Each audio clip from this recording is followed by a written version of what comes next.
美国想让对乌军演变成常态，笔记了最坏的结果，没人能承受。今天我们来讲讲俄3大动作回应美国军演。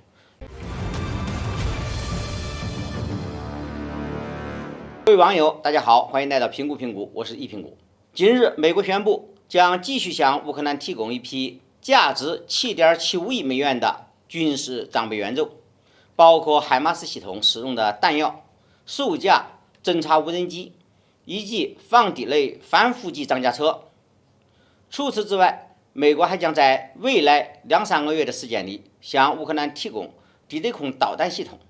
这样一来，整个乌克兰的防空实力将会得到大幅度增强。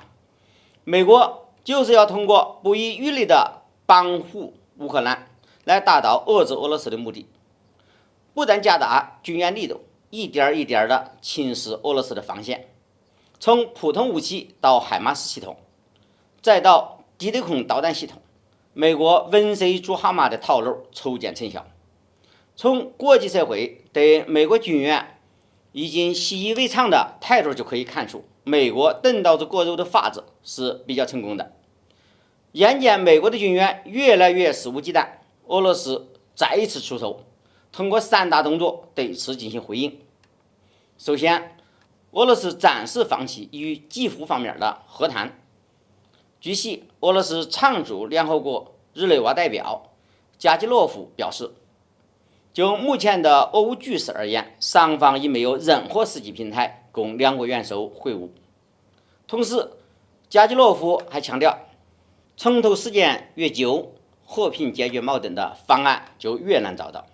这番话或许是在向美国释放2个信号：其一，俄罗斯对于和平谈判一事已不抱任何期望，这场战争已经到了比拼耐力和意志力的关键时刻，俄罗斯或许不会再给乌克兰留下什么后路了。俄军也许会一鼓作气，将全部精力扔在打破战场僵局的战略上。其二，俄罗斯不惧与美国发生正面冲突。众所周知，两国首脑会谈有助于增强彼此了解，避免不必要的军事冲突。美国不想让俄乌和谈，执意将冲突升级，所幸俄罗斯也展现出奉陪到底的姿态。其次，除了暂停和谈，俄罗斯还将全副武装自己。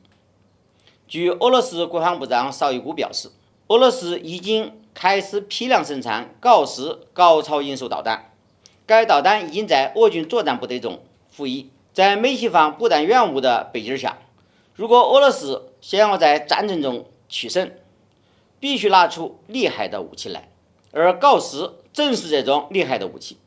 相比其他高超音速导弹，锆石是首个可以从水面舰艇和潜艇发射的弹种，可以摧毁地面和海上的目标。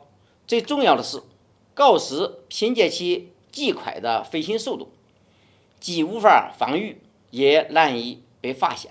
而锆石得以量产，既能增强俄军的士气，又能有效抵消和削弱美西方援乌武器对战局的影响。第三，与此同时，俄罗斯也再次公开向北约发出警告。近日，俄罗斯副外长利亚布科夫称，北约不断升级与俄罗斯的对抗是非常危险的，因为这可能导致核战的发生。虽然此前俄罗斯曾表示会阻止核战争爆发，但是美俄同为拥有众多先进核武器的军事强国，一旦俄乌局势在美国有意的操控下将俄罗斯逼急了，那么最坏的结果恐怕没人能承受。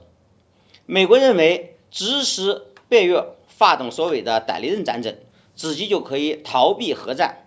显然他们想得太简单了。当俄罗斯退无可退的时候，有极大的可能做出强烈的反击。通过利亚布科夫的这番话，不难发现，俄罗斯动用核力量的态度越来越明确。此次罕见的把话挑明，其背后或许在预告俄罗斯展开报复性袭击的可能。总之，俄罗斯不是可以随意拿捏的小国。如果美国真的想借乌克兰之手将俄罗斯拖垮，进而分化瓦解，那么美国恐怕需要做好与俄罗斯发生正面冲突的准备。但是话又说回来，如今美国内忧外患，自身难保，真的有能力承受俄军的雷霆一击吗？好，今天的话题就聊到这里，我们下期再见。